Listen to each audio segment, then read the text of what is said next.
Praise the Lord. தேவனுக்கு மகிமை. பெண்கள் அனைவருக்கும் என்னுடைய மகளிர் தின நல்வாழ்த்துக்கள். கர்த்தராகிய இயேசு கிறிஸ்து உங்கள் அனைவரையும் ஆசீர்வதிப்பாராக. நீதிமொழிகள் 14:1. புத்தியுள்ள ஸ்திரீ தன் வீட்டை கட்டுகிறாள், புத்தி இல்லாத ஸ்திரீயோ தன் கைகளினால் அதை இடித்து போடுகிறாள். 2 விதமான பெண்களை இங்கே சொல்லப்பட்டிருக்கிறது.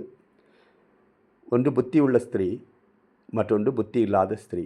புத்தி உள்ள ஸ்திரீ தன்னுடைய வீட்டை அவள் கட்டி எழுப்புகிறவளாய் காணப்படுகிறாள்.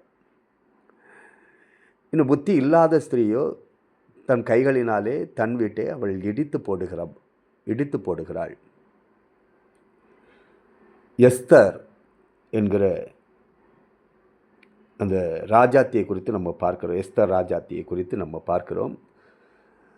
தன்னுடைய குலத்துக்காக, தன்னுடைய இனத்துக்காக, தன்னுடைய நாட்டுக்காக அவள் ராஜாவுக்கு முன்பாக தன் ஜீவனையும் ஒரு பொருட்டாக எண்ணாமல் நின்று தன் இனத்தை காப்பாற்றுகிறாள், தன் குலத்தை காப்பாற்றுகிறாள், தன் நாட்டை காப்பாற்றுகிறாள். அவள் கட்டுகிறவளாய் அந்த இடத்துல இருக்கிறாள். வீட்டை மாத்திரமல்ல, தன் நாட்டையே கட்டுகிற ஒரு உன்னத இடத்துல அந்த ஸ்திரீ எஸ்தர் ராஜாத்தி இருக்கிறதை பார்க்கிறோம். இன்னும் ஒன்று ரூத்.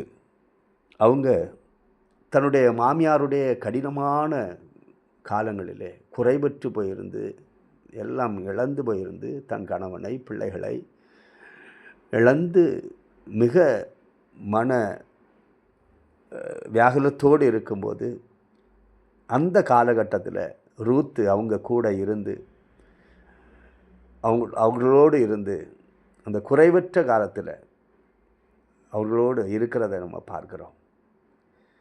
அதனால் அந்த ரூத் அந்த குடும்பத்தை மறுபடியும் கட்டுகிறதுக்கு அவள் காரணகர்த்தாவாக இருக்கிறாள். ஆகவே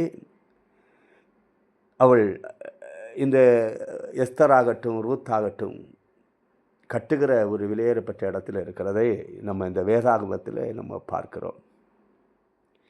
எனவே இதை கேட்கிற ஒவ்வொரு பிள்ளைகளும் கட்டுகிற அந்த உன்னத இடத்துல ஞானத்தில் சிறந்து, புத்தியில் சிறந்து, உங்கள் குடும்பங்களையும் நீங்கள் போகிற சபைகளையும் கட்டி எழுப்ப தேவன் உங்களை அன்போடு அழைக்கிறார்.